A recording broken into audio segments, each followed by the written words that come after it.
Notably, wilderness is a concept absolutely absent in indigenous cultures, where humans are part of the web of nature and acting with respect and decorum in natural surroundings is a matter of survival and sustainability. This is A New Angle, and I'm your host, Justin Angle, marketing professor at the University of Montana College of Business. This podcast is my chance to speak with cool people doing awesome things in and around the great state of Montana. We are proudly underwritten by First Security Bank and Blackfoot.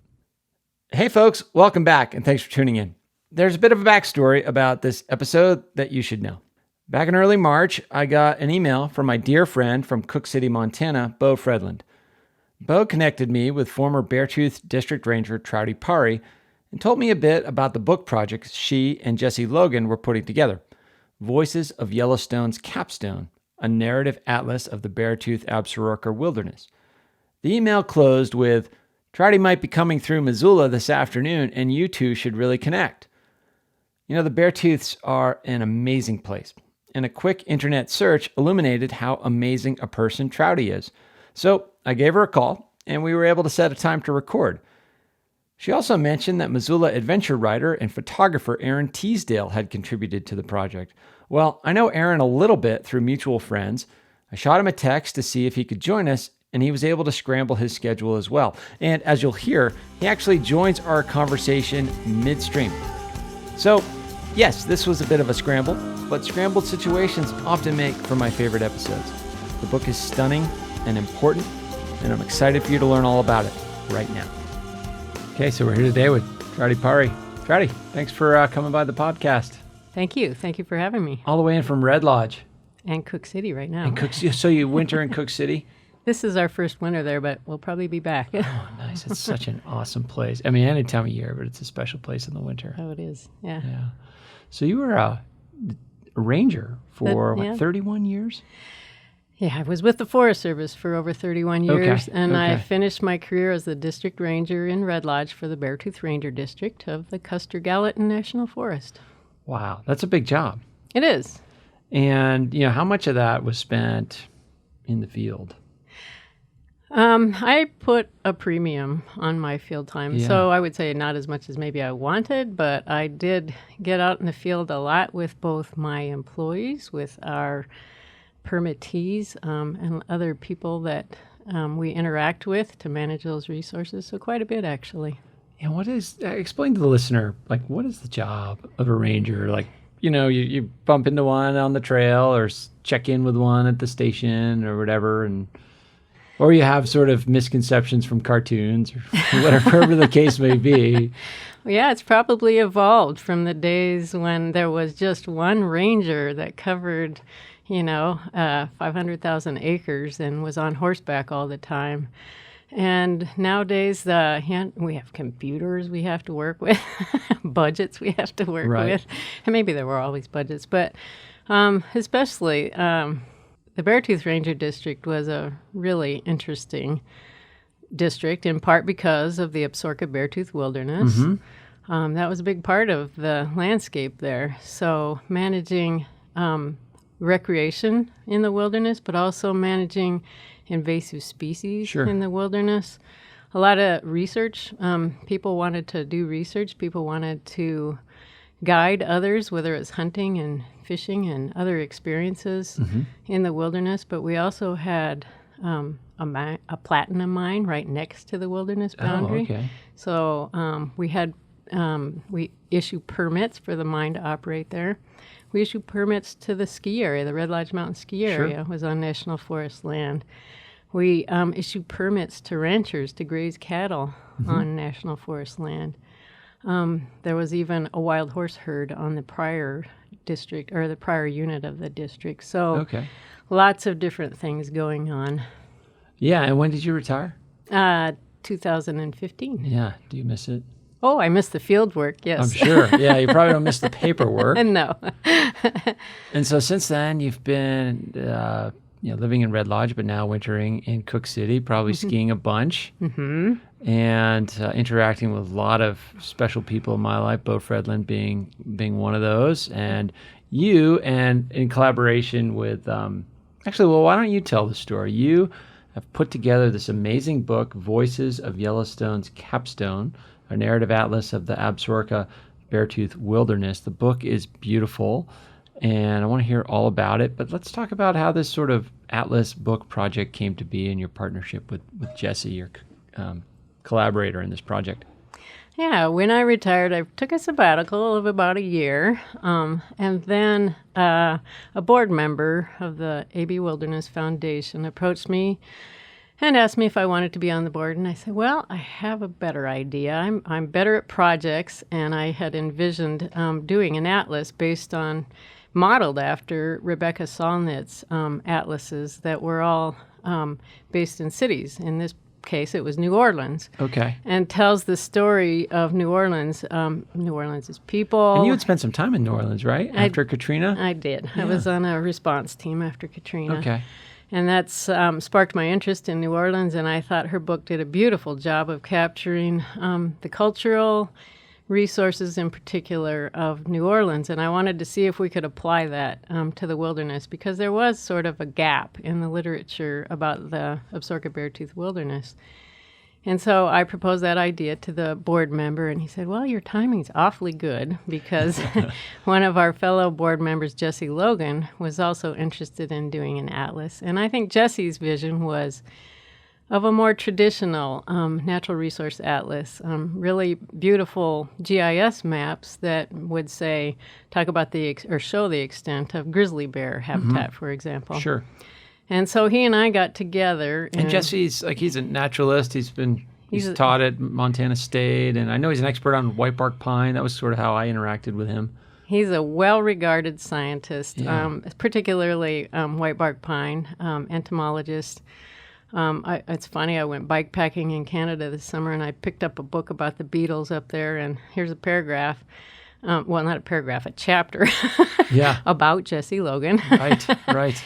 And in addition to that, he's the consummate outdoorsman. Mm-hmm. You can't get a hold of Jesse every time you think you're going to, because he's out in it, fishing, skiing, hiking. And I'm sure you had known Jesse before this project. Actually, I hadn't. Oh, you hadn't? No. Wow. No. Okay. So that's the really, we've become fast friends and full of respect for each other since throughout this project. I mean, the other thing that Jesse was interested in was getting better at cartography, and this project definitely pushed that forward. So we aligned our visions. So just so the listener understands, to simplify it, Jesse's sort of approaching it from describing the land, and you're describing it from, let's think about the people and the stories that are part of this as well, and bringing those two visions of the project together. Right. And so that was an interesting confluence of visions. And so we both come from the scientific background. We never had any, other than academic publishing, we didn't have any experience, and we didn't know how to start the project. Mm-hmm. So we did a lot of asking for advice, like Scott McMillian at Montana Quarterly. And we would go out and ask respected writers. Jesse and I had built a table of contents of what we wanted the book to look like. And we had made contacts with scientists and storytellers, people who could tell the story, whether it was the tribal stories, the geology. We kind of wanted to focus on the margins, the stories that haven't been told, or on resources that are unique to the AB Wilderness that need this specific place to thrive. And so we had a list of authors that we wanted to recruit, and they would say, well, do you have a publisher? And we would say, well, not yet. And then we'd go to the publishers, and they'd say, well, do you have any content? Well, not yet. So we had a breakthrough, though. We put it all on a website. Not all. We started out with a website, and we used the work of some artists in residence from the AB Wilderness Foundation. Sure. Forgot to mention that the one of the objectives with this whole project was to be a fundraiser for the Absaroka Beartooth Wilderness Foundation, which is a small foundation, but which, in my opinion, does Herculean work with this small staff. So tell us about what the foundation's mission is and how they execute on that. Well, it's a lot. It's a multifaceted mission, and that's why I think they do great work with just the little bit of staff that they have. Part of it is boots on the ground, so they do several trail projects a year, and big ones. I mean, things that have been deferred for several years because of lack of federal funding, and so. In the process, though, they bring people from all over the country to work on these projects, and that raises awareness. It creates stewards. It creates champions for the wilderness. It creates personal connections. So all of those things, benefit the wilderness. The other thing that they do is they fund research, and like I said, they do this thing called the Artists in Residence program. And they use the arts to create, again, inspiration and connection to this particular landscape through arts. And so they had a couple of artists in residence, and you thought, hey, great opportunity to contribute to this Atlas project. Yeah, so we put their work up on the website, and then Jesse created a base map of the Absaroka Beartooth Wilderness that was gorgeous. And then we used some work from our author John Clayton from Red Lodge and Brett French from Billings, and put some content up on the website so people could start to envision what it was we had in mind. Sort of have, in the language of business, like a minimum viable product. People can sort of understand what you're up to. They can decide if they want to be a part of it. It worked. It worked. I'm sure. And our first donor, we decided we needed some help with the cartography, and so we put out a request for proposal for the cartography work, and Tippett Rise, the foundation over near Fishtail, Montana, gave us a donation, a substantial donation. Yeah, they saw the confluence again of art and nature because they're right there in it. I mean, it inspires their musicians, and they could see where this book was headed, and they were the first major donor, and it wouldn't have happened without Tippett Rise. I mean, that part of it, I don't think can be understated, how complicated and difficult it is to you're dealing with, you want really talented people to contribute their time and their energy and their art, right? Whether it's writing, whether it's photography, whether it's actual art. Not actual. It's all actual art. That's pejorative. But you know what I'm getting at. So they want to make important contributions, but at the same time, it's unclear how you're going to be able to pay them. Right. And so, finding this intersection of sort of funding and opportunity is a big challenge for things like this, I'm sure. Absolutely. And I guess that's the point that I'd want to do is express my gratitude to the community that cares about the AB Wilderness and made this happen. So we had 12 major donors, starting with Tippett Rise. The Tom and Elizabeth Granger Foundation made a substantial contribution, and several others that are more local. And then we had 32 authors that most of them wrote original pieces for this, and all donated their work to make this happen. Artists that are, sell their work, for substantial amounts, donated their work to make this happen. Same with cartographers, same with photographers. And the other thing is that they came, we had a pool. This is a pretty rich region for artists and authors and that. And so we didn't have to go far for this talent. And it was really a community effort. I can't understate that. Overstate that, I mean. Yeah. Okay, so Traute, you were talking about the sort of richness of the community that came together to support this project financially, but also the rich community of contributors. And it really is a community. I mean, these people are all in the area, living in tandem with this fantastic part of nature. Yeah, and what I like about the book, I mean, it's called Voices for a reason. They're disparate voices for sure. We have scientists, we have the tribal members, we have users. When you get to Aaron's story, his will come from the perspective of a user. And we have real generational voices. We have real young people. Todd Burritt is the opening essay of the book, and he's up-and-coming young writer and wilderness ranger. Well, Aaron, that seems like a good way to kind of bring you into the conversation. So, what was your entry point and why did you say yes to something like this? You got a lot of demands on your time at a high level, and, what you contributed was a big lift. Why did you say yes? Apparently, I am just a sucker for beautiful, creatively fulfilling projects with very low financial reward. Yeah, I don't know. That's a great value proposition. It might not be a good business model.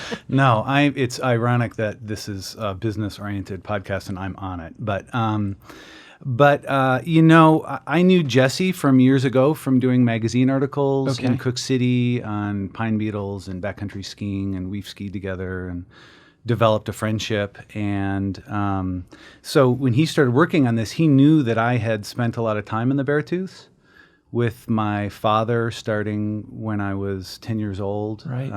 Every summer we would go backpacking, typically in the Beartooth. And then when my two sons were actually even a little younger than I was, we started bringing them in with us. And so we had the 3 generations of us going into the Beartooth. And it's a very special place for me. It's a very special place for my father. And now it's a very special place for my boys. And it's where they fell in love with wilderness, I feel like. I mean, we really raised them outdoors, but there was something about that first hike into the Beartooth when we hiked in a few miles, we camped, and then we hiked all day the next day and got way back. And I'll never forget when we got to that lake that was way back there, and we finally got over that ridge after about 6 hours of hiking, and my 8-year-old just, his eyes got big, and it was the power of wild places, and I just saw it in him then. Right. And ever since then, they always want to go back. They don't even want to go to other parts of the Beartooth. They just want to go to that same area we went that first trip. Interesting. And so when Jesse said he was doing this book, I mean, it took me about 2 seconds to say yes. Yeah. I will absolutely write that story because I want to write that story. It's just a part of my family and me. And so, Traute, you're talking about the different sort of pieces of this you want to assemble. You've got Aaron's perspective from that of multi-generational users and deep sort of personal connection to the land. What other sort of voices did you want to represent in this work? How are you thinking about it from the portfolio perspective? Well, it's funny because I think that did evolve throughout the project. When we started the website, it was, a more academic approach. Well, here we have the physical resources, the geology and the glaciers, and then over here we have the biological resources. And like I said, I like to focus on the margins, so we have everything from, the grizzly bear and the pika, but also fungi and foxes.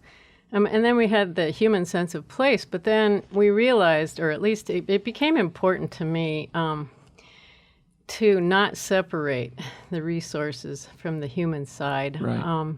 I wanted to make sure that we understood that humans have been on this landscape for a very long time, and it's for the most of humanity, it's been, humans have engaged with this landscape on a daily basis. And wilderness designation is a recent human construct, and it was necessary to draw those boundaries and protect those places. But I've become a little bit concerned about the idea that when you set aside wilderness, that you've done everything you can to protect it, and it's always going to stay the same, that you don't have to worry about it anymore. And I worry that it just becomes a commodity. A New Angle is brought to you by First Security Bank and Blackfoot, 2 cool companies doing awesome things all over Montana. This is Cameron Lawrence, MIS professor in the College of Business, and you're listening to A New Angle. So from that respect, we did try to weave in the human stories, whether, starting with the tribal voices and not just as members of, that were on the landscape in the past. They're still here. Right. And they're still very much engaged with the landscape. And so there's a couple different essays reflecting that. Shane Doyle's essay reflecting the Crow voice.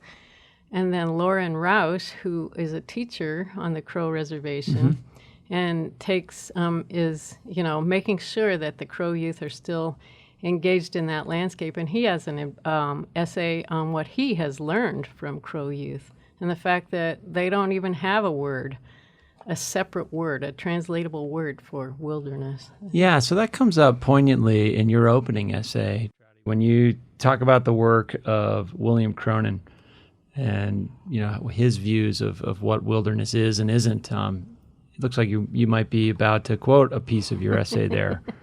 He says, "There's nothing natural about the concept of wilderness. By relying on wilderness protection, we leave ourselves little hope of discovering what an ethical, sustainable, honorable human place in nature might actually look at. The pitfall of wilderness, according to Cronen, is that by definition it leaves people out. He argues that by designating postcard wilderness, where people are not allowed any permanent presence, we assuage our guilt and then forget about our daily relationship with nature. Notably, wilderness is a concept absolutely absent in indigenous cultures where humans are part of the web of nature and acting with respect and decorum in natural surroundings is a matter of survival and sustainability." Yeah, so thinking about that, Aaron, and how you were brought into this place early on in your upbringing, you have this connection with your father, you've exposed your boys to it. I mean, how does that concept resonate with how you've tried to build the appreciation for these places in your family? The Absaroka Beartooth Wilderness is unique for those reasons that you mentioned, that it's, the highest contiguous area over 10,000 feet in the lower 48, or maybe all of North America.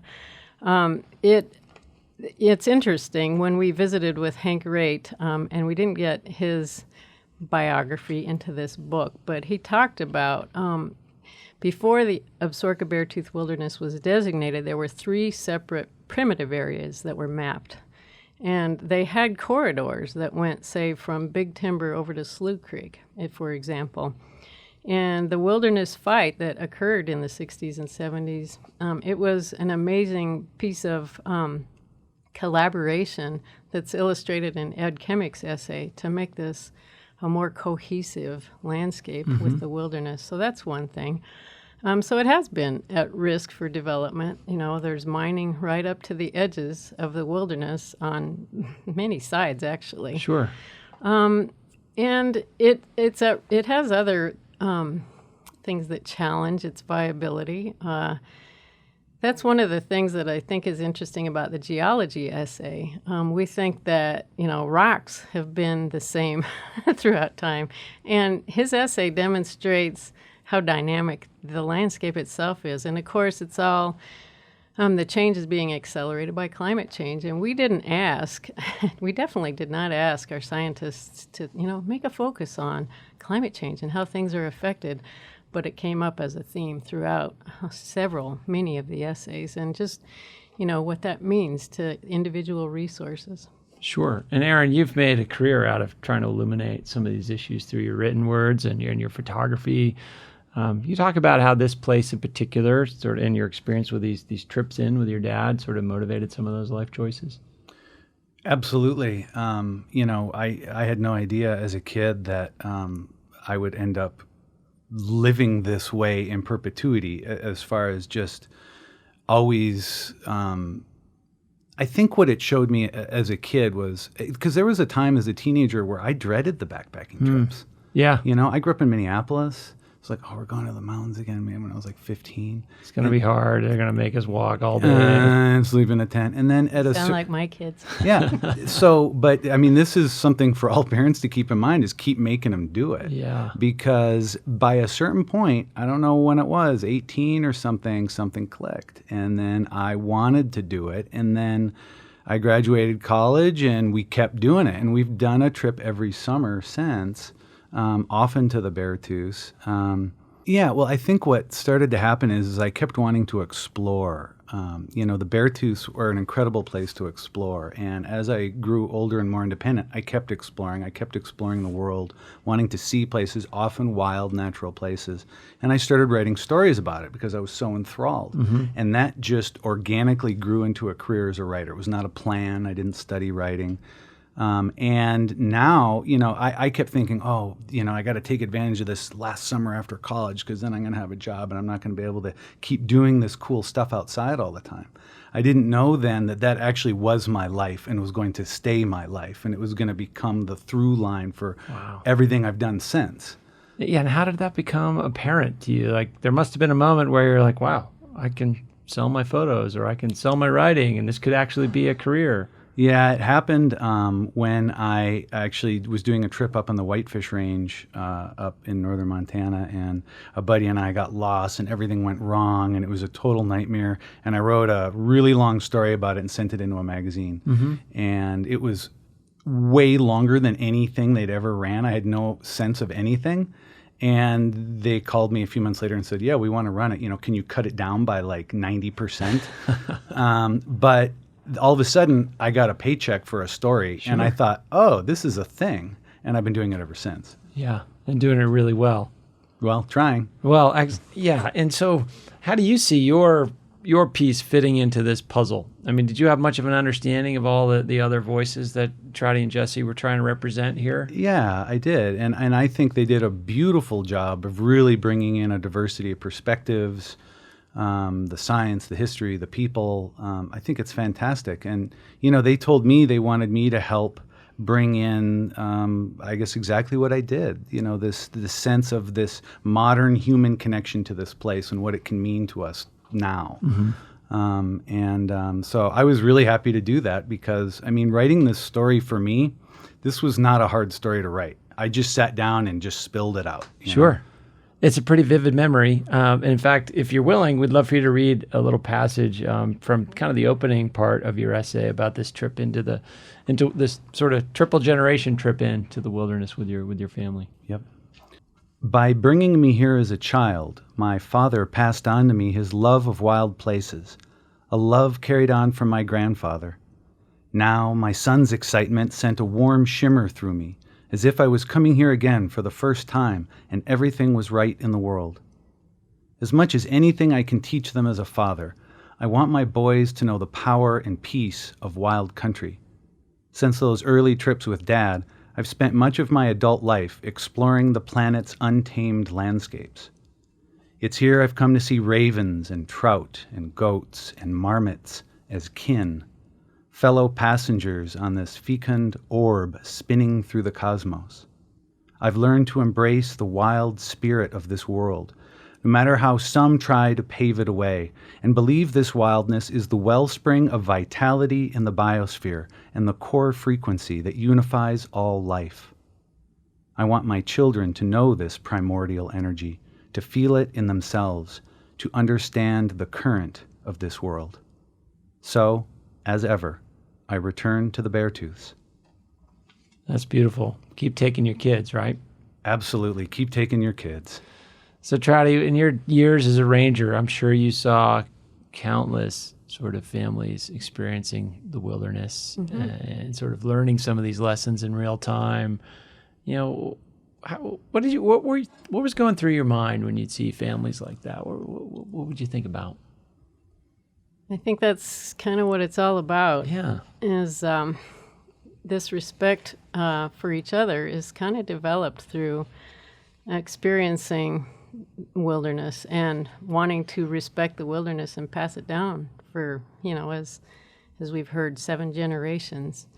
And I really appreciate your piece and that it's one of those essays that, we're trying to capture the voices. And as Hank said at the beginning of the book, if you don't capture the voices, all you end up with is whispers. Right. And so when you're thinking about a project like this, you're trying to document these many voices, scientific voices, human voices, natural voices, historical voices, cultural voices, all these different perspectives. And at the same time, it draws attention to the majesty of the wilderness. And this is something that I think is a constant tension. By drawing attention, more people want to go there. That's more pressure on the resource. But at the same time, it belongs to all of us. So who's to say if more people is a bad thing or a good thing? It's just a really interesting concept when we're thinking about places like this and how to manage them. Well, that was, we were definitely aware of that tension as we developed the book. It's like, this is not intended to be a guidebook to say, this is how to get to East Rosebud Lake and beyond. It's meant to highlight the cultural and natural riches of the area. It's meant to give people a sense of connection and thereby develop a sense of stewardship for it. It's meant to leave people with a feeling of respect for the resources, for those who have gone before, human and otherwise. And it's meant to develop a sense of reverence. And I hope that's what people take away from the book. Sure. And Aaron, thinking about other spectacular areas that you've traveled to, reported on, photographed, how does this place fit in sort of that Parthenon of special places for you? I hate to talk it up too much because it's you were talking about, it's a secret. It's the tension of being an outdoor writer in a lot of ways. You have to be really careful about where you shine that spotlight. Yeah. And the Beartooths are really special. I mean, I honestly hate to say this, but I don't know of a better place to go backpacking. Mm-hmm. Just the alpine, the lakes. I mean, it's just so spectacular. It will always be a very special place for me and my family. But does that mean that you can't have really special places in tons of other places near where you live? I mean, it could be a state park in Iowa, right? I think it's really just about having that connection with the natural world, wherever that is. That said, the Beartooths are as good as it gets. Yeah.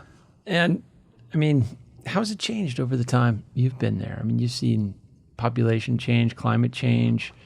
How have those effects sort of come to pass? We're definitely seeing more recreation pressure. And so that's, I guess, part of the reason for the book is to raise awareness about don't use the Beartooths as a backdrop for for your workout. Approach it with intention. That's part of the message. Yeah, we were talking about that a little bit before we started recording. I like how you phrased that. Don't use it as a backdrop for your workout. I spent years and years and years running through these trail systems in pursuit of some race objective or training objective. And that wasn't solely the purpose or the reason I was out there. But yeah, rushing through these places, not only does it have a certain type of impact, but it changes your, I'm going to assume it gets in the way of some form of connection. Well, yeah, and who am I to judge that? But I do ask that people, whether whether it's the state park somewhere in your backyard, wherever you go, I don't like this idea that we've drawn a boundary around wilderness and you only are going to experience wild lands when you enter the wilderness boundary. We need to approach our whole landscape with intention, whether that's, the AB wilderness or your backyard. I'm sure you were involved in some tough policy arguments about that sort of stuff, whether it's permitting, whether it's thinking about different zones within the national forest. Absolutely. And, that's that forest plan revision process is just finishing up on the Custer Gallon. I don't want to get into the bureaucracy. Yeah, you're done with that. You're done with that, right? You walked away. Anyway, those challenges exist and they will continue to exist. And that's what I want people to be thinking about as they wander through with your family. Be willing to inspire the kids, but also think about how you leave it for the next generations. Sure. So the book is selling like hotcakes, right? Yes. Your initial printing, you're through what, like 3/4 of them in a short period of time? Yeah, about 2 months. Yeah. That's pretty remarkable. Yeah. Understandable once you see how beautiful a product it is. What's next for the project? Well, we probably are going to pursue a second printing. Okay. Yeah, because summer's coming up and we think we'll get some visitors that might be interested. But also, Jesse and I do want to pursue what we started on the website. Jesse's really good with something called story maps that's using photography and the cartography, and we're going to use some of the oral interviews with folks like Hank Raitt, the district ranger from the Stillwater District. So I think the whole project will have a continued life. And folks can find it in bookstores in Yellowstone National Park and where else? The local bookstores around Montana? Yeah, it's I went and looked at Fact and Fiction today in Missoula, and it's there. Very good. Yeah, it's in bookstores throughout Montana, even some in Wyoming. You can also look on the abwilderness.org website. Okay. We're distributing it through independent local bookstores. Again, that sense of community that we started with, we want to distribute the books in that same fashion. Awesome. And Aaron, what are you working on next? What's your next iron in the fire? I'm sure there's like 20 of them. Yeah, I have a lot of irons in the fire. I don't even know how to qualify what's next, but I am writing a book. I took my kids to Central America for a year, and so I'm working on that. But, different stories along the way. I'm actually going to do an article for Sierra Magazine on grizzly bears, which are one of my favorite things to write about. And so they feature prominently in your essay. Grizzly bears are the best. They're one of my absolute favorite. What draws you so much to a grizzly bear? Anytime I can write about grizzly bears, I will do it. Okay. What draws me to a grizzly bear? Wow. I mean, what draws us to the ferocity of this world, right? I mean, the power, the majesty. I mean, they're just absolutely mesmerizing animals. And part of that, I think, is because they can kill us really easily. And there's just something about animals that can do that is just it's entrancing, and it ties into, I think, the value of wilderness in that it really teaches us humility. We're not in charge. That grizzly bear is in charge, and we're just hoping to kind of move through quietly. Right. What was your first encounter with a grizzly? Was it on one of these trips, I would assume? What was my first encounter with a grizzly? Actually, I honestly don't remember. I've seen a lot of bears.